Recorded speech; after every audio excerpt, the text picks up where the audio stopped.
17ই জুলাই ছিল আমাদের বিবাহবার্ষিকী। তো বিবাহবার্ষিকী উপলক্ষে আমরা কি করলাম সেটাই আজকে আপনাদের মাঝে শেয়ার করব।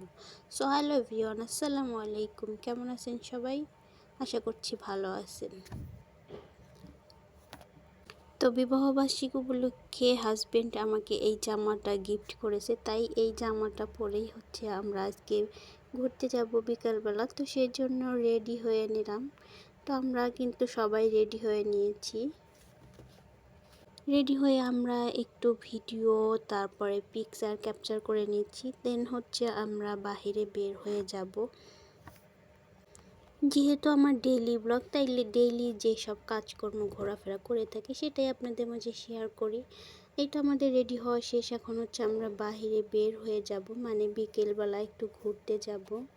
তো বেশি দূরে কোথাও যাব না, যেহেতু এখন প্রায় সন্ধ্যার একটু আগে, আসরের পরে আমরা বের হয়েছি। তো বের হয়ে গিয়েছি এখানে মাঠ দিয়ে যাওয়ার পথে।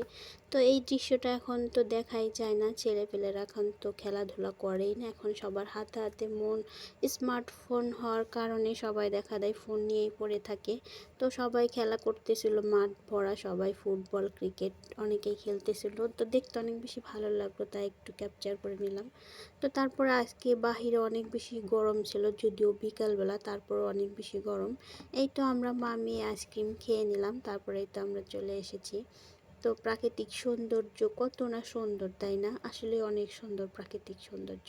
তো এইখানে চলে এসেছি। এখন যেহেতু বর্ষা মাস, পানি একদম ভরপুর।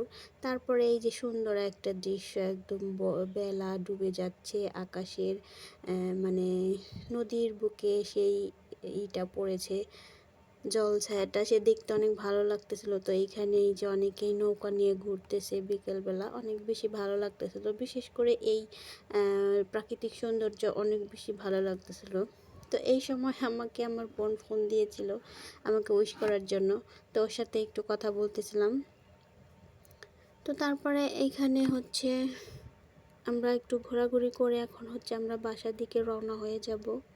মনে হচ্ছে এই তো সেদিন বিয়ে হয়ে গেল, কিন্তু দেখতে দেখতে 3 বছর, 4 বছর পেরিয়ে 5 বছরে পাড়া দিলাম। এই 4 বছরের বিবাহিত জীবনে, এই জার্নিতে 3 বছরের একটা মেয়েও আছে আমার, আলহামদুলিল্লাহ। তো যাই হোক, ঘোরাঘুরি শেষ করেই তো বিকালবেলা সন্ধ্যার দিকে বাসায় চলে এসেছি। যেহেতু সময় স্বল্পতার কারণে দূরে কোথাও যেতে পারিনি, জাস্ট বাসার আশেপাশ দিয়ে একটু ঘুরে আসলাম। আর এখানে একটু শ্যামাই রান্না করেছিলাম, এটা কিন্তু দুপুরে রান্না করে রেখে গিয়েছিলাম, কারণ শ্যামাই একটু ঠান্ডা ঠান্ডায় আমার কাছে ভালো লাগে। বাট আমার হাজবেন্ড গরম গরম পছন্দ করে। এইসব মিষ্টি জাতীয় খাবার একটু ঠান্ডা হলেই ভালো লাগে। তার সাথে আমার একদমই মিল নেই কোনো কিছুতেই। তার খাবার দাবার রুচি একরকম, আমার খাবারের রুচি একরকম, একদমই আলাদা। তো এই জন্য আমি দুপুরেই সেমাইটা রান্না করে রেখে গিয়েছিলাম। তো এখন কিন্তু সন্ধ্যা হয়ে গেছে, এখন আমি কিছুটা বিরিয়ানি রান্না করব। তো সেই জন্য এখানে মাংসটা কষিয়ে নিচ্ছি। তো বিরিয়ানি রান্না করতে তো সবাই পারে, এটা বলার কিছু নেই, জাস্ট আমি একটু শেয়ার করলাম, এই আর কি। তো মাংসটা আমি কষিয়ে নিয়েছি, তারপরে চালটা ভেজে তারপরে মাংসটা দিয়ে দিব। তো বিকেলবেলা ঘুরে এসে সন্ধ্যার সময় রান্না করতে গিয়ে কিন্তু কি যে একটা অবস্থার মধ্যে পড়ে গিয়েছি। এখন কিন্তু কারেন্ট চলে গিয়েছে, রান্না বসিয়ে দিয়েছি, মাংসটা কষানো হয়ে গেছে, এই পর্যায়ে কারেন্ট চলে গেছে। এই দেখতে পাচ্ছেন, এখন কিন্তু কারেন্ট নাই। আমি মোবাইলের আলোটা জেলে ভিডিওটা জাস্ট একটু করে নিয়েছি। এই যে রান্না বাড়া করেছি যে কত কষ্টে অন্ধকারের ভিতরে। তো যাই হোক, আমার রান্না বাড়া প্রায় শেষের দিকেই চলে এসেছে। আমি মাংসটা এখন দিয়ে তারপরে এখন বলক চলে আসলে দমে রেখে দেব অনেকক্ষণ।